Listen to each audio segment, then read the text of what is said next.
So, unser nächstes Team, ein Viererteam von der BTU, the Green Invaders.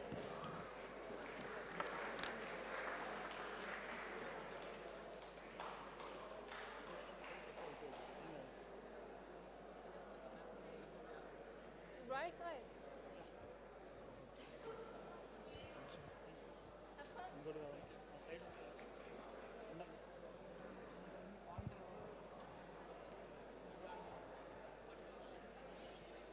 Hello. A very good afternoon to the jury members and every person who is present here for this day. So we are Team Green Innovators, myself Abhishek, Sricharan and Pawan, and one more team member is Vamsi. So we are, for the given challenge, we have taken the concept of algae and regen for reducing the carbon emissions. Yeah. So what's happening in the past 40 years is the rapid industrialization is happening because of the increase in population and increase in the needs and increase in the energy generation as well because to meet their needs. So what's happening is we are trying to move away from the fossil fuels, try to take renewable energies into consideration and trying to meet our energy requirements with the renewable integrations. But still, when it comes to, at this point of time, the solar or wind, the energy comes from them is being used to meet the peak load requirement. But the base load is being generated with the conventional power plants like coal and gas. So let's take a maybe 10-year or 15-year guess into the future. The first priority of every government in the world is to not use lignite for energy production. So eliminating lignite leaves us with the natural gas and with the natural gas power plants. So and the renewable integration. Let's say we are at a point that we have advanced in the energy generation from renewable sources. So we are being able to meet a certain standard of energy requirement. But still, when there is a weather forecast saying that you will not be getting required energy from the solar or from the wind power plants, so we have to go back to the conventional gas power plants to meet this energy requirement. So what happens is, even while using gas and coal power plants also, we have to still, the carbon emissions is still happening from the gas power plants. So while everyone is thinking about integration of renewable energy sources, which is already being happening, me and my team have thought into the process that why can't we reduce the emissions from the existing power plant, which mostly meets the base demand of the energy requirement. So what we thought is, the nature has always a way of healing itself. If you consider the COVID period, with the shutdown of industries for 6 months, the ozone layer has healed itself. Just like that, the nature has given another solution where algae, a kind of bacteria, which converts carbon dioxide into oxygen. So we have taken that into consideration because it's a pilot project which is started in Japan. So we have taken that. And the algae solution is, from the regular gas power plant, after combustion of the gas, the CO2 is captured and it is sent into the photobioreactors, which is a fancy term for nothing but the algae farm with air circulation and sunlight. So with this CO2 is passed into the photobioreactors, the algae with the help of sunlight start photosynthesis and it converts carbon dioxide into oxygen, which you can see in this. In this reaction, you can see here that CO2 with the water, with sunlight, it reacts into energy and O2. This algae process can be used for 24/7 with the ultraviolet spectrum lights as well. So what happens is, even for the conventional power plants as well, the CO2 emissions can be decreased by a margin. Next slide. So the requirements for setting up algae farm in a gas power plant is, the 1 megawatt plant has, you have to have 1 megawatt plant generation. And for 1 megawatt of generation, you will have 10,800 kgs of CO2 produced. So if that amount of CO2 is transferred to the photobioreactors, 7,855 kilograms of O2 will be produced due to the photosynthesis reaction. in which we will be requiring 15,000 metric cube algae farm. And the scalability is,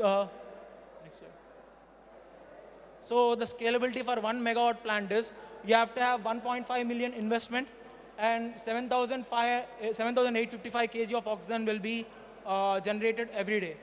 So the algae has also a lifespan.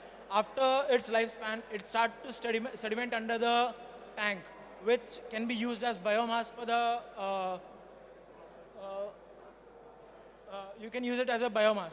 So the financial projection says for 10 megawatt of plant to break even, it takes 5 years with multiple revenue streams. With multiple revenue streams such as O2 can be exported for industrial users, and the biomass also can be used. So the key takeaways is it's a revolutionary solution. It's being started in Japan, but it can be used for gas power plants in the future. If every gas power plant in the world has set up this algae farm, it can break even within 5 years, but it starts to reduce the carbon emissions from the conventional source. It is very scalable and adaptable. Yep. And one more idea we have is regenerative braking system. This is already there in electric vehicles and hoist cranes. But what we want to focus is if every industry which has heavy machinery equips this regenerative braking mechanism, it can reduce the emission of CO2 by regenerating the energy, which means it takes less energy from the grid. So the key components are electric motor or generator, which acts as both, and power electronics controller, battery pack, brake control system, DC-DC converter. So this is an example of an elevator which has a counterweight and a variable frequency drive which controls the regen process. And this is a forklift which has the same. These are the different type of machines which can be adapted to regen braking in the heavy industries. And this is a conveyor belt system as well, which can also be controlled with the regen braking with the VFD. And for example, we have taken the Theiss Group steel power plant, which is the largest in Germany. So let's say that we have tried to adjust for some like I said, elevators or conveyor belts or forklifts. If we try to equip them with regen brakings, we can at least save 13 million euros per year in energy costs, and we can reduce 36,000 tons of CO2. And the payback period is 1.5 years for the Theiss Group steel power plant. And this is the next slide. And this is a summary table for the details. We can annual electricity cost will be reduced by $2.5 million, which results in the installation cost as well. It's $18 million, but it can be recouped with 1.5 years. Thank you. Thank you for the presentation. You mentioned a pilot project in Japan, and now you mentioned some Theiss Group applications already and so on, but I wonder who you are. So what are you going to do first, and how would you do it? What do you need for it? So what's the real next step if you want to turn this into a real project? If you want to turn it into a real project, for the algae one, we have to equip it to every power plant.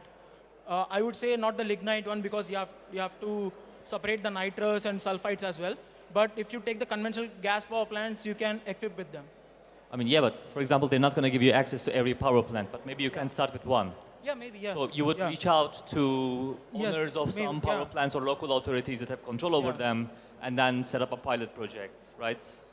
So our plan is to approach any local power plants like the League one, or there's a Vattenfall one near the Berlin. So our plan is to approach them and show the pitch our idea to them. So first we'll do a pilot project, and then we can, if it works out, we can expand it on that. Oh, thank you for your presentation. I wondered, you have two ideas. This I get right, yes? Do you plan to have a combination of them, even so? If there are possible way? I think there is no combination, there is no possible way of combination of them. But what we thought is, without going for the renewable integration, because everyone is already doing that, we can reduce the carbon emissions from the conventional sources. So algae is one thing, and the Thyssen group is not a pilot project. We have taken the estimated energy consumption, every value from Hasenblatt energy newspaper from the Germany. So it has a detailed report in 2022 about what machines it uses and what are the energy consumption.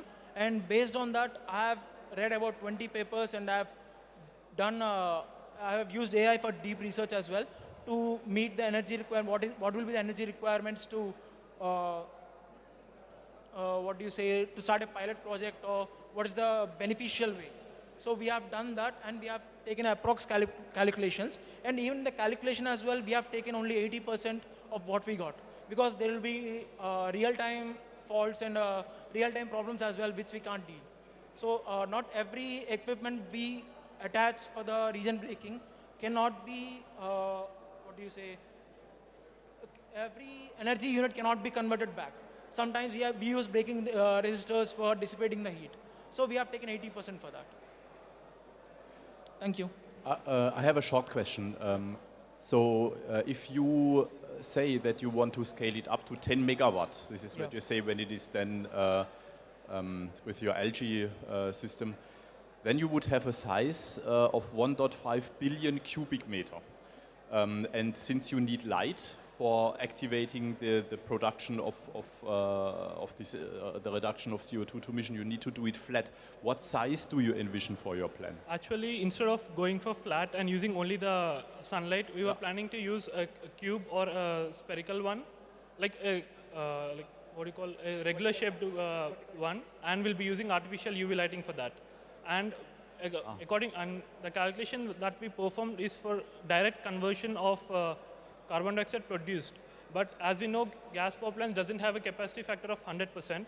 So depending on that, we can even scale it down. Our calculations are the most, they're not optimal because, Okay, thank you for realistic calculations. Thank you for the presentation. Again, we're out of time with questions, and we will move forward with the next team. Thank you.